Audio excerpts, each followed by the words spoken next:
Hello aspirant, welcome to Baruipur competitive centre. তো আগামীতে তোমাদের যে পঞ্চায়েতের রিক্রুটমেন্টটা হতে চলেছে, তার জন্য আমি যে সিরিজটা এনেছি তার নাম কি? তার নাম হচ্ছে মিশন পঞ্চায়েত। এবং সেখানে আমি প্রত্যেকটা জেলাভিত্তিক এমসিকিউ করাচ্ছি প্রত্যেক দিন সন্ধ্যে 7:30টার সময়। এবং আমরা অলরেডি দক্ষিণবঙ্গ সহ উত্তরবঙ্গ 3-4টে জেলা করে নিয়েছি, আমাদের আর 5টা জেলা বাকি। তার মধ্যে আজকে আমরা করাবো হচ্ছে দার্জিলিং জেলা।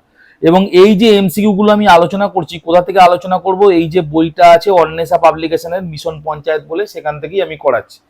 তো যাই হোক, তো আজকের যেটা করাবো সেটা হচ্ছে দার্জিলিং জেলা। এবং দার্জিলিং জেলাটা কোথায় আছে আমি একটু ম্যাপে দেখিয়ে দিই। এই যে এখান থেকে যে জেলাটা তোমরা দেখতে পাচ্ছ, এটা হচ্ছে দার্জিলিং জেলা। কিন্তু আগে এই জেলাটা এতটা বড় ছিল, ঠিক আছে? এই পুরোটা মিলে ছিল দার্জিলিং জেলা, যেটা এই যে পোর্শনটা এটা পরবর্তীতে কেটে নাম হয়ে গেছে এটা কালিম্পং, ঠিক আছে? তাহলে এখন আমরা দার্জিলিং জেলা বলতে কতটুকু বুঝি, এইটুকুই হচ্ছে আমাদের দার্জিলিং জেলা, ঠিক আছে? এবং আরেকটা জিনিস বলে দিই, তুমি যদি ভারতের ম্যাপ দেখো তাহলে এই যে পোর্শনটা, এই জায়গাটার নাম হচ্ছে নেপাল, ঠিক আছে? আর মাথার উপরে কি আছে? মাথার উপরে আছে আমাদের সিকিম, ঠিক আছে? তো যাই হোক, কোশ্চেন আনসারে যাওয়া যাক। প্রথম প্রশ্ন কি বলছে? প্রথম প্রশ্ন বলছে যে ত্রিস্তরীয় পঞ্চায়েত ব্যবস্থায় প্রথম স্তর না বলে এটা সর্বোচ্চ স্তর বলা উচিত ছিল। তার কারণ হচ্ছে জেলা পরিষদের কথা বলছে, তাই না?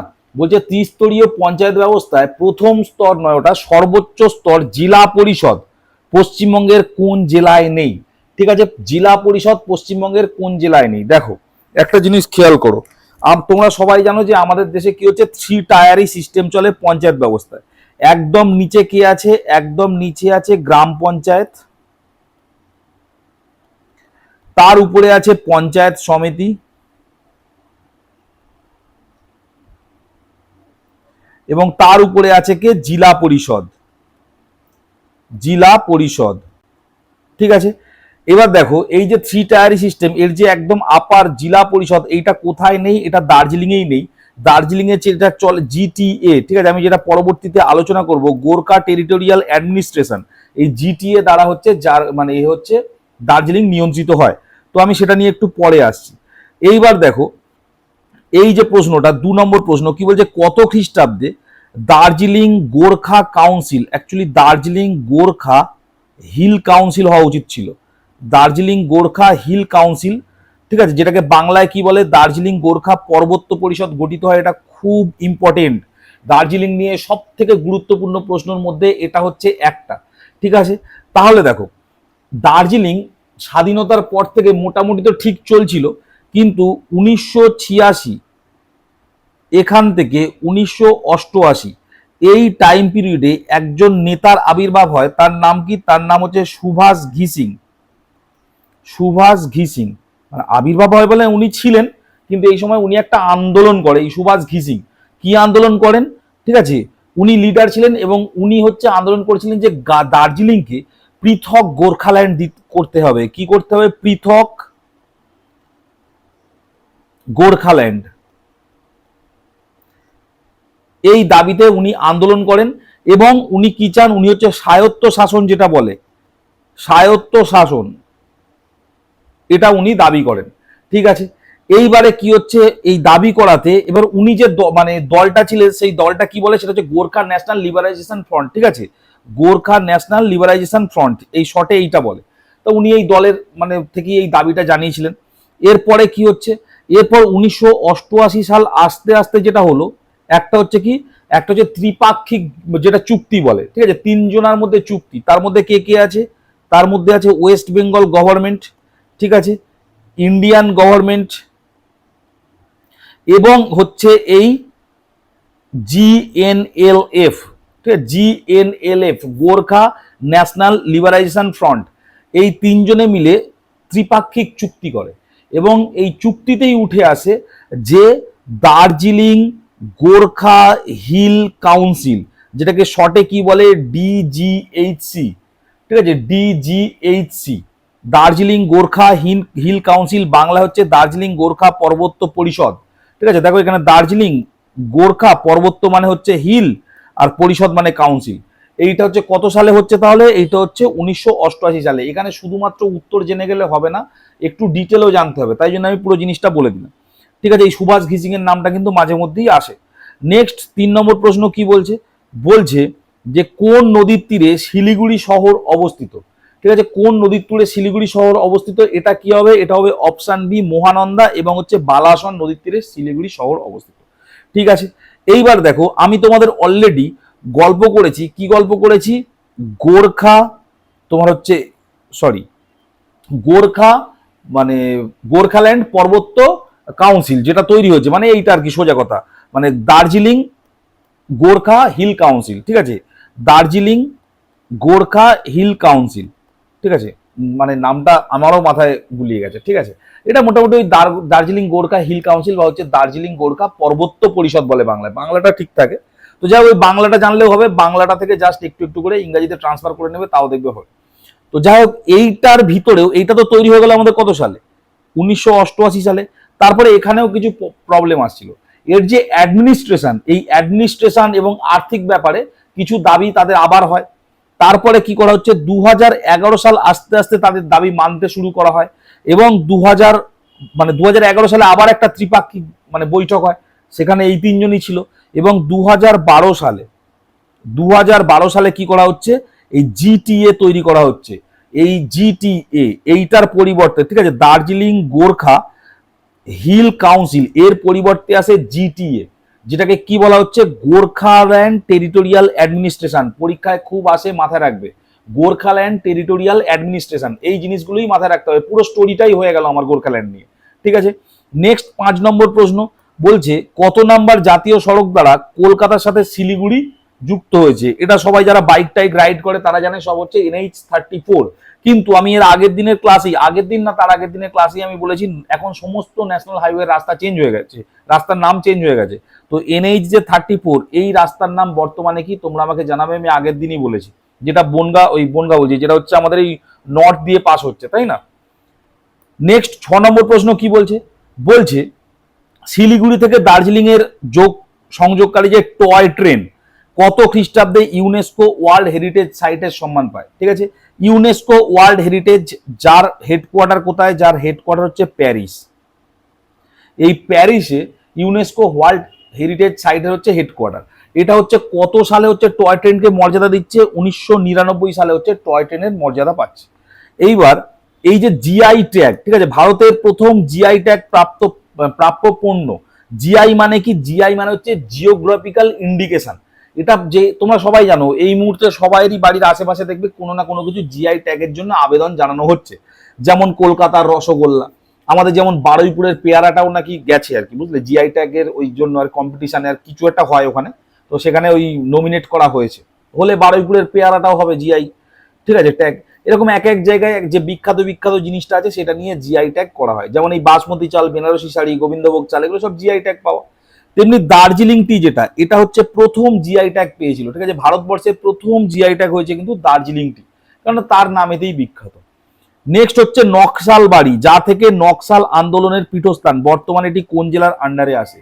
ঠিক আছে, নকশাল বাড়ি তোমরা সবাই জানো, এই যে ভারতের নকশাল আন্দোলন, যেখানে চারু মজুমদার, ঠিক আছে, এই নকশাল আন্দোলন নিয়ে একটা বই যদি তোমরা কেউ পড়তে চাও, সেই বইটার নাম হচ্ছে কালবেলা, সমরেশ মজুমদারের কালবেলা, মানে দারুণ লেখা। ঠিক আছে, সমরেশ মজুমদারের এই যে পুরো এই নকশাল আন্দোলনের জন্য যে একটা ছেলে যার নাম হচ্ছে অনিমেষ, যার গার্লফ্রেন্ডের নাম ছিল হচ্ছে মাধবীলতা, ঠিক আছে, ওই উত্তরবঙ্গ থেকে আসা, এসে কলকাতায় স্কটিশ চার্চ কলেজে ভর্তি হয়, এই সমস্ত জিনিস খুব সুন্দর লেখা আছে।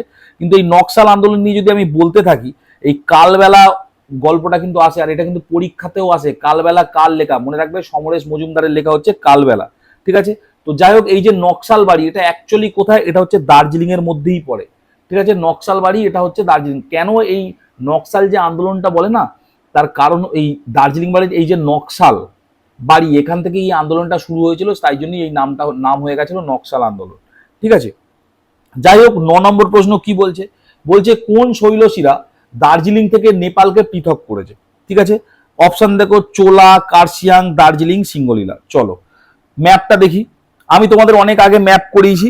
ম্যাপেতে আমি কি বলেছিলাম, এইটা হচ্ছে দার্জিলিং, আর এই পাশে যে দেশটা আছে সেই দেশটা হচ্ছে নেপাল। বেসিক্যালি এইভাবে একটা এরকম পর্বত শ্রেণী আছে, সেই পর্বত শ্রেণীটা ভালো করে খেয়াল করো, এপারে তো নেপাল আর এপারে দার্জিলিং, এই পর্বত শ্রেণীটাই হচ্ছে নেপাল আর দার্জিলিংকে পৃথক করেছে, যাকে আমরা কি বলি, যাকে আমরা সিঙ্গলীলা বলি, ঠিক আছে। এবং তার পাশে আর একটা আছে, তার নাম হচ্ছে দার্জিলিং পর্বত শ্রেণী। তো যাই হোক, তাহলে কে আলাদা করছে, নেপাল থেকে ভারত বলো বা হচ্ছে তোমার নেপাল থেকে হচ্ছে তোমার দার্জিলিং, তাহলে হবে উত্তরটা কি সিঙ্গলীলা। এবার অপশানে দেখো কে আছে, অপশানে আছে হচ্ছে দেখো সিঙ্গলীলা, অপশান ডি, ঠিক আছে। দার্জিলিং থেকে নেপালকে পৃথক করেছে কে, সিঙ্গলীলা, অর্থাৎ অপশান ডি। নেক্সট কি, নেক্সট হচ্ছে বলছে দার্জিলিং মহকুমা কয়টি মহকুমা নিয়ে দার্জিলিং জেলা অবস্থিত। মহকুমা মানে তোমরা সবাই জানো এসডিও, তাই না, সাব ডিভিশনাল অফিস। এই কয়টি মহকুমা নিয়ে গঠিত দার্জিলিং, 4টি, ঠিক আছে। একটা তো দার্জিলিং নিজেই আছে, একটা দার্জিলিং নিজেই আছে, দার্জিলিং আরো ভালো সদর লিখে দাও, দার্জিলিং সদর। দার্জিলিং আছে মানে শিলিগুড়িও থাকবে। নেক্সট হচ্ছে কার্শিয়াং, এবং তারপরে আছে কি, তারপরে আছে মিরিক। এই 4টে হচ্ছে এসডিও কোথায় আছে, দার্জিলিং এ আছে। বলছে দার্জিলিং জেলা কোন প্রশাসনিক বিভাগের অন্তর্গত। দেখো আমি তোমাদের অনেক সেই শুরু থেকেই বলছি, এই যে পশ্চিমবঙ্গ, পশ্চিমবঙ্গ 5টা প্রশাসনিক বিভাগের আন্ডারে, ঠিক আছে। পুরোটা পশ্চিমবঙ্গটাকে 5 ভাগে ভাগ করা, যে 5টা প্রশাসনিক বিভাগ, তার মধ্যে একটা বিভাগের নাম হচ্ছে জলপাইগুড়ি বিভাগ, একটা বিভাগের নাম হচ্ছে মালদা বিভাগ, একটা বিভাগের নাম হচ্ছে মেদিনীপুর বিভাগ, একটা বিভাগের নাম হচ্ছে প্রেসিডেন্সি বিভাগ, আর একটা বিভাগের নাম হচ্ছে বর্ধমান বিভাগ। এই 5টা বিভাগ। এবার প্রত্যেকটা বিভাগ কিছু কিছু জেলা নিয়ে গঠিত। যেমন আমি ধরো এই মালদা বিভাগটা নিলাম, এই মালদা বিভাগ কোন কোন জেলা নিয়ে গঠিত, এই 4টে জেলা, মানে দুটো দিনাজপুর, মালদা আর মুর্শিদাবাদ, এই 4টে জেলা নিয়ে হচ্ছে মালদা বিভাগ গঠিত। ঠিক তেমন জলপাইগুড়ি ডিভিশনটা বা জলপাইগুড়ি বিভাগটা এই কটা জেলা নিয়ে গঠিত, উপরের 5টা জেলা নিয়ে। তার মধ্যে কে কে আছে, দার্জিলিং, কালিম্পং, জলপাইগুড়ি নিজে, আলিপুরদুয়ার আর হচ্ছে কুচবিহার। তাহলে তোমার প্রশ্ন করেছে কে, প্রশ্ন করেছে হচ্ছে দার্জিলিং বিভাগটা, দার্জিলিং বিভাগটা কোন মানে সরি দার্জিলিং জেলাটা কোন বিভাগের আন্ডারে আসছে, তাহলে জলপাইগুড়ি উত্তর হবে। তাহলে দেখো এবার চলো ওখানে অপশন খোঁজো, ম্যাপ দেখে মনে রাখতে হবে এগুলো। বলছে দার্জিলিং জেলা কোন প্রশাসনিক বিভাগের অন্তর্গত, তাহলে আমার উত্তর কি হবে, জলপাইগুড়ি বিভাগের অন্তর্গত, ঠিক আছে। নেক্সট কি, নেক্সট বলছে 12 নম্বর প্রশ্ন, কোন জেলায় Padmaja Naidu Himalayan zoological park দেশের সেরা চিড়িয়াখানার মর্যাদা পেয়েছে, সেই বছরে মর্যাদাটা পেয়েছিল। দেখো প্রথম কথা হচ্ছে, উত্তরটা তো দার্জিলিং তোমরা বুঝতেই পারছো। এই পদ্মজা নাইডু কে, আমাদের মানে ভারতবর্ষের প্রথম ভারতীয় মহিলা যিনি হচ্ছে কংগ্রেসের প্রেসিডেন্ট হয়েছিলেন, তার নাম কি, তার নাম হচ্ছে সরোজিনী নাইডু। তার মেয়ের নাম কি, তার মেয়ের নাম হচ্ছে পদ্মজা নাইডু। এই পদ্মজা নাইডু কি হয়েছে, ওয়েস্ট বেঙ্গলের গভর্নর হয়েছিলেন, ওয়েস্ট বেঙ্গলের গভর্নর হয়েছিলেন। এবং এই এই যে সময়টা আর কি, মানে অ্যাকচুয়ালি এই যে পার্কটা আর কি, এই আগে নাম ছিল হিমালয়ান জুবিলিয়ান পার্ক, এই নামটা আগে ছিল না, ঠিক আছে। 1975 সালে ইন্দিরা গান্ধী একবার দার্জিলিং সফরে এসেছিলেন, এবং উনি ওই পদ্মজা নাইডুর সম্মানার্থে এই নামটা পদ্মজা নাইডু করে দিয়ে গেছেন, ঠিক আছে। যাই হোক, নেক্সট কোশ্চেন কি হচ্ছে 13 নম্বর, বলছে নিম্নের কোনটি দার্জিলিং জেলার পৌরসভা নয়, ঠিক আছে। এটা হচ্ছে একদম খয়রাবাড়ি হবে, এটা একদম মানে স্পেসিফিক দার্জিলিং এর ছেলে মেয়েদের জন্যই কোশ্চেন, বাকিদেরকে না জানলেও হবে, ঠিক আছে। 14 নম্বর কোশ্চেনটাও তাই, দার্জিলিং জেলার গ্রাম পঞ্চায়েতের সংখ্যা কটা, এটা অপশন অনুযায়ী 192 হবে, কিন্তু এটা কি হয়েছে তোমরা সবাই জানো, দার্জিলিং থেকে 14ই ফেব্রুয়ারি 2017 সালে কালিম্পং জেলাটা আলাদা হয়ে যায়, এবং তার ফলে কি হয়, এই যে পঞ্চায়েত সমিতি কমে গিয়ে এখন 134টা মতো আছে। এটাও একদম সেই দ্বারা মানে দার্জিলিং এর স্টুডেন্ট তারা ছাড়া আর মানে জানার অতটা দরকার নেই, কারণ এত ডিটেল কোশ্চেন ওরকম ভাবে জিজ্ঞাসা করবে না, ঠিক আছে। পঞ্চায়েত সমিতি কটা যদি প্রত্যেকটা জেলার মনে রাখতে হয় তাহলে মাথা খারাপ হয়ে যাবে। নেক্সট কি বলছে, তিস্তা নদীর কোন দিকের অঞ্চলকে তরাই বলে, ঠিক আছে। চলো ম্যাপ চলো, তিস্তা নদী, তিস্তা নদী কোথা দিয়ে গেছে, এই জলপাইগুড়ি শহরের উপর দিয়ে গেছে। এই দিকটাকে ডুয়ার্স বলে, এই দিকটাকে তরাই বলে। তাহলে এই দিকটা হয়ে গেল পূর্ব, তাহলে এই দিকটা হয়ে গেল পশ্চিম, তাহলে তরাই কোন দিকটা হয়ে গেল, পশ্চিম দিকটা হচ্ছে তরাই, তাই না। তিস্তা নদীর পশ্চিম দিকটাকে আমরা কি বলবো, তাহলে তরাই বলবো, ঠিক আছে। ম্যাপ দেখে করবে এই জিনিসগুলো, সব থেকে সুবিধা তাতেই। তাহলে তিস্তা নদীর খোঁজো কোন দিকে, পশ্চিম দিকে। আমি আবারও বলছি, এই চলে গেছে তিস্তা নদী, এই দিকটা হচ্ছে কি, এই দিকটা হচ্ছে তোমার ডুয়ার্স, ওই জন্যই তো আলিপুর দুয়ার নাম, আর এই দিকটা হচ্ছে তরাই, ঠিক আছে। তাহলে তিস্তা নদীর এইটা তুই করো নর্থ সাউথ ইস্ট ওয়েস্ট, তাহলে পশ্চিম দিকে হচ্ছে কি, পশ্চিম দিকে হচ্ছে তরাই, ঠিক আছে। এখান থেকে আর একটা কোশ্চেন আসে, তিস্তা নদীর ডান দিকে এবং বাম দিকে ডান দিকে এবং বাম দিকে এটা গুলিয়ে যায়, কারণ নদীর ডান দিক আর তোমার ডান দিক গুলিয়ে যায়। তাহলে ডান দিকে হয় তরাই, এটা কিন্তু নদীর ডান দিক, তোমার ডান দিক নয়। আর বাম দিকে হয় ডুয়ার্স, এটাও মনে রাখবে, এটাও কিন্তু পরীক্ষা আছে, তিস্তা নদীর ডান দিকে কোনটা বাম দিকে কোনটা। 16 নম্বর প্রশ্ন কি বলছে, সিঙ্গলীলা জাতীয় উদ্যান কবে প্রতিষ্ঠিত হয়? সিঙ্গলীলা জাতীয় উদ্যান প্রতিষ্ঠিত হয় হচ্ছে 1986, ঠিক আছে। আর কি, আর বলছে 17 নম্বর প্রশ্ন, এবং সিঙ্গলীলা জাতীয় উদ্যানটাই কেন জিজ্ঞাসা করেছে, সিঙ্গলীলা জাতীয় উদ্যান কোথায় আছে? দার্জিলিংই আছে, এটাও মনে রাখবে। পশ্চিমবঙ্গে টোটাল 6টা ন্যাশনাল পার্ক আছে, তাই না, 6টা জাতীয় উদ্যান আছে, তার মধ্যে এই সিঙ্গলীলা একটা। নেক্সট কোশ্চেন, 17 নম্বর প্রশ্ন বলছে ভারতের কোথায় প্রথম জলবিদ্যুৎ কেন্দ্র গড়ে ওঠে? ঠিক আছে, দেখো দার্জিলিং জেলার এই যে সিদ্রাপং, ঠিক আছে, দার্জিলিং জেলার সিদ্রাপং, এটা হচ্ছে 1897 সালে, মানে যে বছর নেতাজি সুভাষচন্দ্র বোস জন্মাচ্ছেন সেই বছরে রঙ্গিত রিভার, এই রঙ্গিত রিভারের উপরে তৈরি হচ্ছে এই সিদ্রাপং, বোঝা গেল। নেক্সট 18 নম্বর প্রশ্ন কি বলছে, বলছে মহানন্দা অভয়ারণ্য সবচেয়ে নিকটবর্তী শহরের নাম কি, মানে মহানন্দা অভয়ারণ্য থেকে সব থেকে নিকটে কোন শহরটা আছে, এটা হবে শিলিগুড়ি, ঠিক আছে। নেক্সট কি 19 নম্বর প্রশ্ন বলছে পশ্চিমবঙ্গের দার্জিলিং জেলায় এই টেম্পারেট জঙ্গল কত উচ্চতায় পাওয়া যায়? এই রকম কোশ্চেন আসলে না খুব মুশকিল, কারণ এই যে টেম্পারেট জঙ্গল যার মধ্যে ওক পড়ে, ঠিক আছে, তারপর এই রডোডেনড্রন পড়ে, তারপর জুনিপার, ঠিক আছে, পাইন, এইটাই মানে নাতিশীতোষ্ণ, টেম্পারেট মানে নাতিশীতোষ্ণ যে জলবায়ু, সেখানে যে জঙ্গলগুলো গড়ে ওঠে তাকে বলছে। এবার এর রেঞ্জটা দেখবে বিভিন্ন বইতে বিভিন্ন, এই 1500 থেকে মোটামুটি 3500 মিটার অব্দি ধরে রাখা হয়। তো এবার এখানে অপশন দেখো, 1500 আছে, এইটাও আছে, এইটাও আছে, এইটাও আছে, তো সুতরাং ওর মাঝেই সব দিয়ে দিয়েছে। কিন্তু এটা কি বলতো, এটা বইয়েতে যা অপশন দিয়েছে, বইয়ের অপশন অনুযায়ী এটা কত হচ্ছে, এটা হচ্ছে 2000, কিন্তু এই রকম অপশনটা অ্যাকচুয়ালি দেওয়া ঠিক না। তার কারণ হচ্ছে পার্টিকুলার 2000 নয়, এটা এই রেঞ্জ দেওয়া থাকে বিভিন্ন বইয়েতে, তো সেই রেঞ্জের মধ্যেই সবাই পড়ে যাচ্ছে। আইদার তুমি 500 দিয়ে দাও, ঠিক আছে, কিংবা তুমি 3000-এর বেশি করে দাও, 3500-এর বেশি করে দাও, তাই না, মাঝখানে এই সমস্ত দিলে খুব কনফিউজ হয়ে যায়। নেক্সট 20 মানে কনফিউশন হয়ে যায়।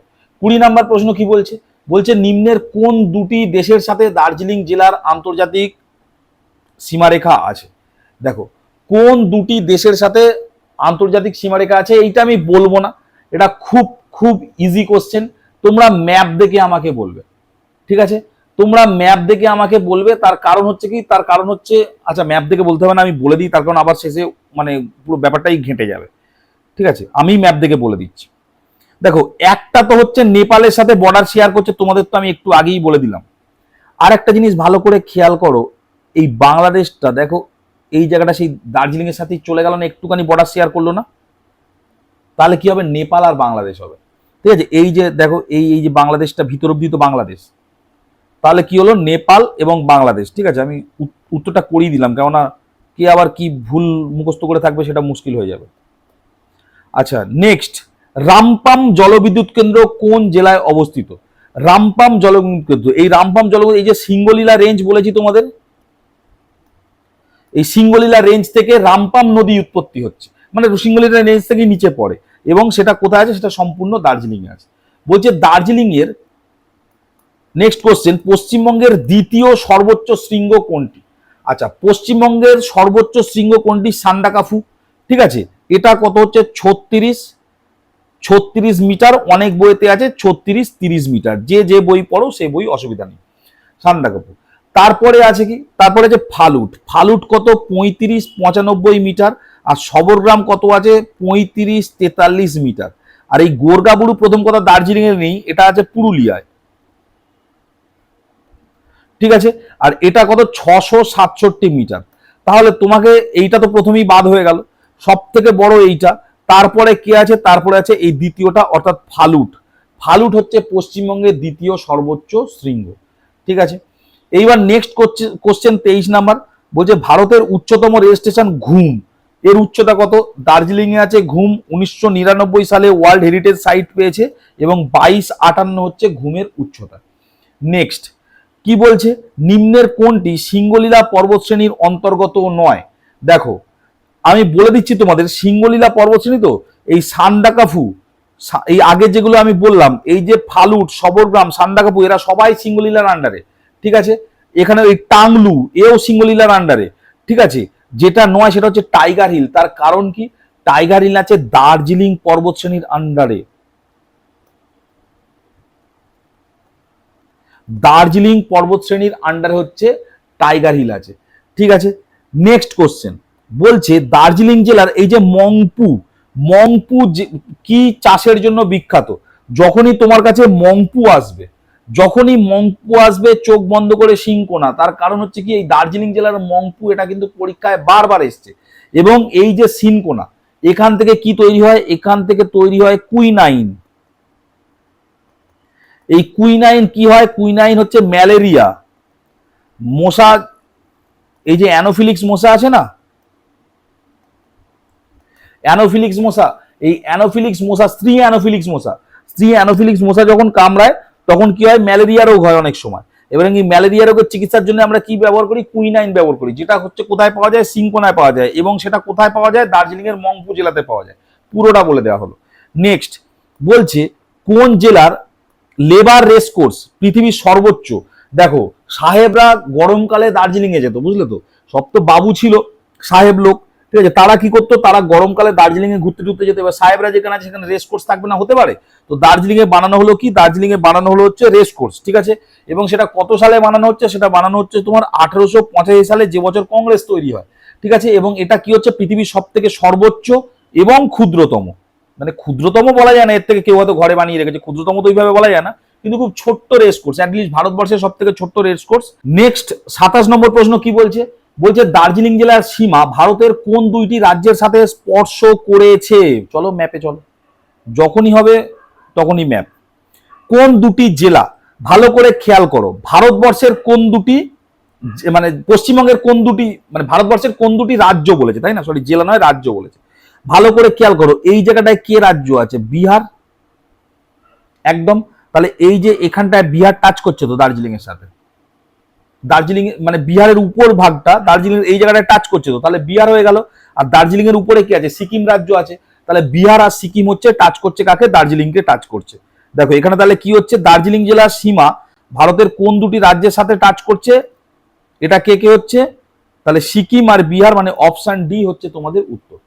এবার বলছে পশ্চিমবঙ্গের উত্তরতম স্থান কোনটি? দারুণ কোশ্চেন, বলছে সান্দাকাফু, ফালুট, সবরগ্রাম, টাংলু। চলো দারুণ কোশ্চেন, এটা ম্যাপে দেখিয়ে দেবো সব, এগুলো যত ম্যাপে পড়বে তত জিনিসটা ভালো লাগবে, ঠিক আছে।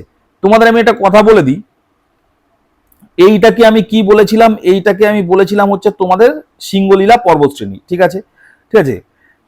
দেখো এই জায়গাটা, একদম এই জায়গাটা যেটা আছে তার নাম হচ্ছে ফালুট, তোমাদের অপশন যেগুলো আছে আমি সেগুলো সব বলে দিচ্ছি, ঠিক আছে।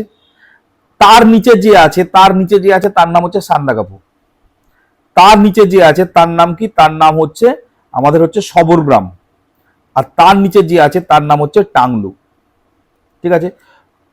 সান্দাকাফু এর উচ্চতা কত, 36-30। ফালুট এর উচ্চতা কত, 35-95। সবরগ্রাম 35-43। আর টাংলু এই 36-30-এর উল্টো, 30-36। বেসিক্যালি এই সবকটা বড় বড় পাহাড়, মানে আমাদের পশ্চিমবঙ্গের বড় বড় পাহাড় এই চারটেই, ঠিক আছে, এরপরেও আছে দু একটা, কিন্তু এত উঁচু না, ঠিক আছে। এবার দেখো যদি পশ্চিমবঙ্গ তো এখানে সব থেকে উত্তরে এইটাই আছে, তাহলে উত্তরতম পাহাড় কোনটা হলো, ফালুট হলো, বাকি তিনটে অপশনও কিন্তু ওখানে ছিল, সেগুলো হবে না, তাই না। তো চলো এগুলো একটু ম্যাপ দেখে পড়তে হয়, বুঝলে তো, না হলে কিন্তু মনে থাকে না। যাই হোক, তাহলে উত্তরতম স্থান কোনটা বলেছে, ফালুট হবে, ঠিক আছে। নেক্সট 29 নাম্বার প্রশ্ন কি বলছে, বলছে মোট কয়টি ব্লক নিয়ে দার্জিলিং জেলা অবস্থিত? দার্জিলিং জেলার টোটাল 7টা ব্লক আছে, ঠিক আছে। 30 নাম্বার প্রশ্ন কি বলছে, নিম্নের কোনটি, কোন নদীটি দার্জিলিং জেলার মধ্য দিয়ে প্রবাহিত হয়নি? মেচি হয়েছে, পম্পা হয়েছে, ছোট রঙ্গিত হয়েছে, মালটা হয়নি, ঠিক আছে। মাল হচ্ছে দার্জিলিং এর মধ্য দিয়ে প্রবাহিত হয়নি। 31 নাম্বার কি বলছে, ল্যান্ড অফ হোয়াইট অস্ট্রিচ, সাদা উট পাখির শহর কাকে বলে? ল্যান্ড অফ হোয়াইট অস্ট্রিচ, সাদা উট পাখির দেশ। দেখো এটা দার্জিলিং বলে অনেকে গুলাতে পারে, কিন্তু অপশন দেখো কার্শিয়াংও আছে, তাহলে কার্শিয়াং করতে হবে। যদি কার্শিয়াং না থাকতো তখন দার্জিলিং দিল, তখন আলাদা ব্যাপার, ঠিক আছে। যদি ওখানে দার্জিলিং দেয়নি, শিলিগুড়ি দিয়েছে, ঠিক আছে। নেক্সট 32 নাম্বার প্রশ্ন কি বলছে, বলছে নিম্নের কোন বন্যপ্রাণী অভয়ারণ্যটি দার্জিলিংয়ে অবস্থিত নয়? দেখো, সেঞ্চাল অবস্থিত, মহানন্দা অবস্থিত, জোরফাকড়ি অবস্থিত, চাপড়ামারি অবস্থিত নয়। চাপড়ামারি কোথায় আছে? চাপড়ামারি তো জলপাইগুড়িতে আছে। ঠিক আছে। 33 নম্বর প্রশ্ন, বিখ্যাত ফুটবলার পিকে ব্যানার্জি, এই পিকে ব্যানার্জি কোন জেলার, মানে কোন জেলার বিখ্যাত ব্যক্তিত্ব? পিকে ব্যানার্জি কোথায় আছে? পিকে ব্যানার্জির বাড়ি ছিল হচ্ছে দার্জিলিং এ। ঠিক আছে, পিকে ব্যানার্জি কোথায় বাড়ি? দার্জিলিং এ। নেক্সট 34 নম্বর প্রশ্ন কি বলছে? কোন জেলার জীববৈচিত্র্যর হটস্পট নাম থিং পোখরান, যা হচ্ছে হিমালয়ান স্যালামেন্ডাম এর জন্য বিখ্যাত? ঠিক আছে, এটা হচ্ছে দার্জিলিং। সেই একটা কুমিরের মতো দেখতে, ঠিক আছে, ছোট কুমিরও ঠিক নয়, বড় টিকটিকের মতো দেখতে। এই স্যালামেন্ডাম বলে সে দার্জিলিং এ আছে, ওটা খুব বিখ্যাত। নেক্সট কি 35 নম্বর প্রশ্ন বলছে 2011 খ্রিস্টাব্দের জনগণনা অনুযায়ী পশ্চিমবঙ্গের উচ্চ লিঙ্গ অনুপাত জেলা হচ্ছে কোনটি? দেখো, লিঙ্গ অনুপাত মানে কি? লিঙ্গ অনুপাত মানে হচ্ছে প্রত্যেক 1000 জন পুরুষে বা মেলে কতজন ফিমেল থাকে। ঠিক আছে, প্রত্যেক 1000 জন মেলে যখন হিসাব করব টোটাল কতজন ফিমেল আছে। ঠিক আছে, পশ্চিমবঙ্গের দার্জিলিং সব থেকে হচ্ছে বেশি হচ্ছে লিঙ্গ অনুপাত হচ্ছে পশ্চিমবঙ্গের দার্জিলিং এ। কেন না 971 জন ফিমেল থাকে প্রত্যেক 1000 জন মেলে। ঠিক আছে, আর সব থেকে কম কোনটা জানো? সব থেকে কম হচ্ছে 899, কলকাতা, মাত্র 899। সব থেকে অবস্থা খারাপ কলকাতার। এবার যদি তুমি দেশের বিচার করো, সব থেকে বেশি হচ্ছে কেরালা, এখন হয়ে গেছে কেরালাম। কেরালায় হচ্ছে সব থেকে বেশি, প্রায় 1000, মানে 1000-এর উপরে, 1028, 1028 নয়, 1071 না 1072, আমি একটু ভুলে গেছি। কেরালা 1000-এর উপরে। ঠিক আছে, সব থেকে কম হচ্ছে হরিয়ানা, মাত্র হচ্ছে 877। ঠিক আছে, কেরালারটা আমার মাথায় আসছে না, 1024 ছিল না 1072, ভুলে যাচ্ছি আমি। তো তোমরা আমাকে কমেন্ট বক্সে জানাবে হচ্ছে কেরালারটা কত। তো যাই হোক, এই হচ্ছে দার্জিলিং নিয়ে প্রশ্ন উত্তর। ঠিক আছে, তোমরা জানাবে তোমাদের এই সিরিজটা কেমন লাগছে। প্রথম দিকে তোমরা সবাই দেখছিলে, এখন দেখছি ইদানিং আবার কেউ দেখছে না। ঠিক আছে, এই সিরিজটা খুব ইম্পর্টেন্ট সিরিজ, বুঝতে পারলে? তার কারণ হচ্ছে পঞ্চায়েতের পরীক্ষায় এখান থেকেই কোশ্চেন আসবে, এইগুলো থেকেই প্রশ্ন আসে। ঠিক আছে, এবং প্রত্যেকটা জেলা নিয়ে ইনফরমেশন হয়ে যাচ্ছে, মানে তোমাদের ভূগোলেরও কাজ কিন্তু মোটামুটি শেষ হয়ে যাচ্ছে। তো যাই হোক, তোমরা অবশ্যই জানিও তোমাদের কেমন লাগছে। ঠিক আছে, আমার তো আর 4টে জেলা বাকি আছে। ঠিক আছে, দার্জিলিং হয়ে গেল, এবার কালিম্পং পড়ে আছে, জলপাইগুড়ি, আলিপুরদুয়ার আর কোচবিহার, এই 4টেই তো পড়ে আছে। বাকি সবই করা আছে, প্লে লিস্টে করা আছে, যারা দেখোনি তারা দেখবে। এবং অবশ্যই তোমরা জানিও তোমাদের কেমন লেগেছে। ভালো লাগলে অবশ্যই লাইক করো, আর নতুন হয়ে থাকলে সাবস্ক্রিপশন করো। দেখা হয় পরে ভিডিও, ততক্ষণ স্টে টিউন এন্ড বাই।